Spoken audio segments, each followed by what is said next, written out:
Hola, bienvenida, bienvenido a esta nueva tutoría. Recíbela y llévala también en tu dispositivo móvil o tableta. Recuerda, esto es tutorías.co. Comillas. Un buen estudiante se prepara para luego salir en busca del tesoro que le pertenece y compartirlo con la sociedad. Comillas. Como se observa en la figura, el ejercicio planteado consiste en crear un programa que permita a un usuario la posibilidad de acertar un valor generado aleatoriamente. Se brindan 10 posibilidades de acierto. Se plantea la solución en un programa de 40 líneas. En la línea 5 se importa la librería foundation.h. Esta librería se encarga entonces de usar funciones básicas. También se pueden importar librerías de C++ y de C. Vemos la función ejecutar, línea 17 a 31. Esta función ejecutar entonces no recibe parámetros. Aquí vemos que en la línea 19 se importa, o mejor, se hace uso de srandom, esta librería, o mejor, esta función permite generar la semilla para un número aleatorio. Aquí invocamos a timeNull, que es cada que el programa compile se hace una llamada a la hora del sistema para generar valores aleatorios diferentes. Y en la línea 20 vemos que vamos a generar un valor aleatorio del 1 al 1000. Entonces n va a tomar un número aleatorio del 1 al 1000. La idea es que el usuario acierte ese número n. Como vamos a dar 10 posibilidades de acierto, vamos a usar un ciclo de 1 a 10, ciclo for. Y aquí dentro de este ciclo simplemente indicamos al usuario que ingrese un valor numérico. Y para saber si lo acierto o no, usamos una condicional. Si el número que el usuario ingresó es igual al n, que es el valor aleatorio, en este caso mostramos que acertó el número y damos un break para que salga del ciclo for y termine con el programa. Si no, que no acertó y continuará con el ciclo hasta las 10 veces. Le invitamos a visitar la tutoría Acertar número aleatorio en Turbo C. Allí se explica más detalladamente esta solución. Aquí vemos la estructura de un programa orientado a objetos. Recuerde que la programación orientada a objetos es un paradigma de programación que permite solucionar problemas de la vida real usando clases. Esto permite crear programas flexibles, portables y mejoramiento continuo.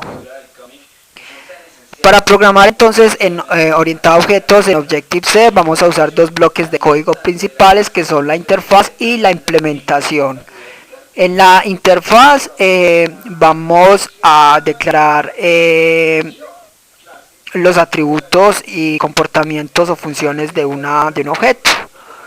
Y en la implementación programamos la lógica de cada función declarada en la interfaz. Entonces veamos la interfaz, línea 7 a 9, va entre las directivas @interface y @end. Aquí damos nombre a la clase como acertar número aleatorio, dos puntos, y hacemos referencia a la clase NSObject. Aquí declaramos los atributos de esta clase como de tipo entero, n, número e i. Ya vimos que estas variables se usan en el ciclo for. Y la n que genera el valor aleatorio, el número que recibe el valor ingresado por el usuario. Recuerde que las variables de instancia o atributos son variables globales que se pueden acceder desde cualquier método de la implementación. Ya depende del programador saber si declara estas variables locales en la función o las deja como atributos. Entonces en la línea 8 vamos a declarar los comportamientos o funciones de esa clase. Primero, con menos indicamos que es un método de instancia, luego el tipo de dato que retorna, void para retornos vacíos, luego el nombre de la función, en este caso ejecutar. Por último irán los parámetros. Esta función no recibe ningún parámetro, los parámetros irían separados con dos puntos.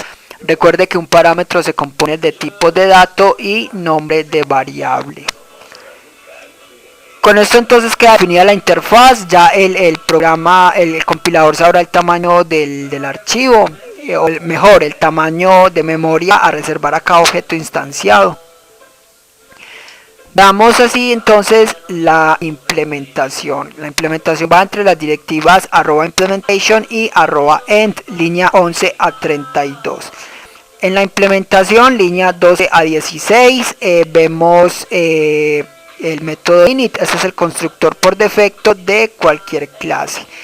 En este constructor se invocan, entonces, el constructor se invoca cuando se instalan objetos de la clase acertar número aleatorio. Y el constructor se encarga de inicializar las variables de instancia. Este constructor no es necesario declararlo a menos que se sobrescriba, es decir, que reciba parámetros de entrada. Ya vimos la función ejecutar, el constructor, y queda lista la implementación, la interfaz también. Con esto la clase acertar número aleatorio. Si otros archivos requieren hacer uso de una clase, es más conveniente entonces programar la interfaz de esa clase en un archivo con extensión .h y la implementación de esa clase en otro archivo con extensión .m. Luego serán importados estos archivos en la clase que los vaya a usar para evitar copiar y pegar todo el código. Bueno, entonces ahora sí instanciamos objetos de esta clase, lo hacemos en el main entre las líneas 34 a 40. Recuerde que el main es el método de inicio del programa. En el main, en la línea 36, vamos a crear un puntero de la clase acertar número aleatorio con asterisco y le damos el nombre obj. Tenemos que hacer que este puntero apunte a un objeto de esta clase. Para eso vamos a instanciarlo. Entonces reservamos memoria dinámica a la clase acertar número aleatorio invocando la función alloc. Luego a ese espacio de memoria le invocamos el constructor init. Con esto queda definida en memoria la estructura de un objeto de la clase acertar número aleatorio. Y ya se puede usar obj para usar entonces esta clase. En la línea 37 simplemente será invocar la función ejecutar. Entonces entre corchetes vemos que nombramos el puntero obj seguida de la función que invocamos, o sea ejecutar. No se envía ningún parámetro. Con esto el compilador irá de la línea 37 a la línea 17 y mostrará entonces el resultado. En la línea 38 release es un método que se encarga de liberar la memoria dinámica creada. Esta fue la tutorial ejercicio, crear un programa que permita acertar un número aleatorio. Repasa la teoría, resuelve nuestro test y practica un algoritmo en el tablero. Si esto te gustó o no, te invitamos a discutirlo y valorar la experiencia de esta tutoría. Recuerda, esto es tutorías.co, trinamos como @tutorías, posteamos en